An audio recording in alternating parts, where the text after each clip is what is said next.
नमस्कार मित्रों, मैं हूं भूपेंद्र सिंह राठौड़। आपके सामने फिर से एक नया वीडियो लेकर प्रस्तुत हुआ हूं। आज के वीडियो का शीर्षक रहेगा करनी का फल। हाँ मित्रों, हमारे आपके जीवन में हम आप जिस प्रकार का कार्य करते हैं उस बाद में उसका परिणाम भी हमें वैसा ही मिलता है।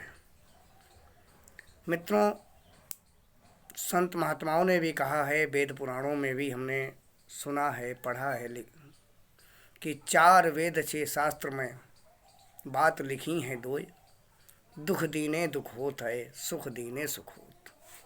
हाँ मित्रों, ये वाकई जीवन की परम सत्यता है, परम सत्य है कि आप अपने जीवन में क्या चाहते हैं। अगर आप अपने जीवन में दुख ही दुख चाहते हैं तो आज से ही आप दूसरों को दुख देना स्टार्ट कर दें। अगर मित्रों आप अपने जीवन में स्वर्ग जैसा सुख चाहते हैं तो फिर मित्रों देर ना करें, आज से ही आप अपने जीवन के हर कार्य से दूसरों को सुख पहुंचाना प्रारंभ कर दें। क्योंकि मित्रों जिस प्रकार बरगद के एक छोटे से बीज में इतना विशालकाय वृक्ष छुपा होता है, इसी प्रकार मित्रों हमारे आपके अगर हम अपने जीवन में कोई बुरा कार्य करते हैं तो वो छोटा सा पाप कार्य हमारी आने वाली वृद्धावस्था तक बरगद के विशाल वृक्ष की तरह एक बहुत बड़ा पाप बन जाता है। इसी प्रकार हमारे जीवन में किया गया एक पुण्य कार्य, एक धार्मिक कार्य हमारी वृद्धावस्था तक बहुत बड़ा पुण्य का वृक्ष बन जाता है, जो आगे जाकर फलीभूत होता है और मानव जीवन को सुख देता है। मित्रों, आज जो बात करने जा रहे हैं ये कहानी एक सत्य घटना पर आधारित है। लेकिन मित्रों, कहानी बताने से पहले हम आप लोगों से इस बात की माफ़ी चाहेंगे कि कहानी तो सत्य है, लेकिन हम इस कहानी में किसी भी पात्र का नाम नहीं लेंगे, सिर्फ आप लोगों को कहानी बताएंगे। मित्रों, कहानी इस प्रकार है कि हमारे ही गांव में एक दादी थी। जब वो जवानी दीवानी पे थी और हमारी अवस्था रही होगी 8-9 साल की, तब हम देखा करते थे कि वो अपनी सासू माँ की कोई कद्र नहीं किया करती थी, सिवाय उनसे अपशब्द बोलना, सिवाय भली बुरी कहने के कभी उन्होंने जीवन में अच्छा कार्य नहीं किया। कोई भी तीज त्यौहार होता उन्हें कभी उन्होंने बना के 4 पूड़ियाँ नहीं दी होंगी, सिवाय उनसे कलेश करने के। मित्रों, यहाँ तक कि उन्होंने अपनी सासू माँ को कभी कोई सुखमय बात नहीं की, कभी सुख देने की चेष्टा नहीं की। हमेशा जब भी उनके मुंह से अपनी सासू माँ के लिए कुछ निकला तो वही नागिन जैसा जहर, हर बात पे सासू माँ को यातनाएं देना। मित्रों, वो दादी इतनी अच्छी थी, बुजुर्ग दादी, कि हम सभी को बचपन में कहानियाँ सुनाया करती थीं। हम पास पड़ोस के कई लड़के इकट्ठे हो जाया करते थे, उनके पास जाया करते थे, तो वो सर्दियों में सबसे कहा करती थीं कि बच्चा तुम लोग अपनी पैरों को रजाई के अंदर कर लो, रजाई से ओढ़ लो, कहीं तुम लोगों को सर्दी ना लग जाए। इतनी अच्छी दादी थीं, उन्हें ज़रूरत थी सिर्फ एक आदर्श बहू की। लेकिन मित्रों, जीवन का बहुत बड़ा दुखद और ये सत्य रहा कि उनके अंतिम समय तक उनकी बहू रानी ने कभी उन्हें सुख नहीं दिया। लेकिन मित्रों, उन बहू रानी का भी मैंने बुढ़ापा देखा है। जब वही बहू एक दिन सास बनी तो सास बनने पर पहली वाली बहू उनकी एक्सपायर हो गई, उसके बाद उनकी दूसरी बहू आई। लेकिन मित्रों, जो व्यक्ति बचपन से ही स्वभाव से गलत है, उसका स्वभाव वृद्धावस्था पर भी नहीं बदलता है। उन दादी का स्वभाव वही तानाशाह बना रहा।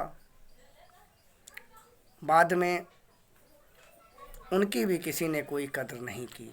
कैसे कदर करता, क्योंकि आपके अंदर तो वही पुरानी तानाशाही घुसी है। ना बेटे ही उनकी इतनी कदर करते थे, ना बहू ही करती थी। मित्रों, अंतिम समय उन दादी का मैंने देखा है कि उनकी भी कोई बहुत अच्छी गति नहीं हुई। उनका भी समय बहुत बुरा हुआ। हालांकि उनके बेटे, एक बेटा होने के नाते, समाज के नाते उल्टी सीधी फॉर्मेलिटी तो अदा करते ही थे, लेकिन मित्रों वो बात नहीं थी, वो स्नेह नहीं था, वो अपनी माता के प्रति आदर नहीं था, क्योंकि उन्होंने भी अपनी माँ को देखा था कि दादी के साथ कैसा बर्ताव करती थी। तो इसलिए मैं अपने भाइयों से, अपनी माताओं से, अपनी बहनों से कोटानुकोट यही निवेदन करूँगा कि मेरी माँ, मेरी बहनों, अगर आप लोगों को अपने जीवन में अंतिम समय में सुख चाहिए तो आप लोगों को भी अपने जीवन में सभी को सुख देना पड़ेगा। अगर आप दूसरों को दुख ही दुख दे रहे हो तो फिर आप सुख की कल्पना कतई ना करें। अगर आप कर रहे हैं तो ये आपके जीवन की बहुत बड़ी भूल होगी। संत महात्माओं ने सही कहा है, जो अभी हमने पहले भी बोला है कि 4 वेद 6 शास्त्र में बात लिखी हैं दोए, दुख दीने दुख होता है, सुख दीने सुख होता। जब आपने जीवन में कभी किसी को सुख पहुंचाया ही नहीं तो आपको सुख कहाँ से मिलेगा। आपने अपने माता पिता का कभी आदर नहीं किया और ना ही आप आदर करते हैं, तो मैं ये 100% दावा करता हूँ कि आप अपना लड़का चाहे इंग्लैंड में पढ़ाना, चाहे अमेरिका में पढ़ाना, कहीं पढ़ाना, लेकिन आपके अंतिम समय में दोस्तों वो लड़का आपकी सेवा नहीं करेगा। उसके 2 रीज़न होंगे। एक तो वो लड़का आपसे दूर रहता है, आपके प्रति उसके आदर भाव की भावनाएं कम हो रही हैं।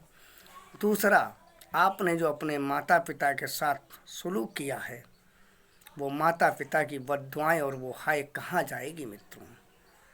वो एक दिन ब्याज सहित फलीभूत होकर आपको ऐसे घोर नरक, घोर संकट में डाल देगी कि आप चारपाई पे लेटे लेटे ये कहोगे कि हे भगवान, अगर कुत्ते की भी मौत आई हो तो वो कुत्ते की ना हो और मेरी हो जाए।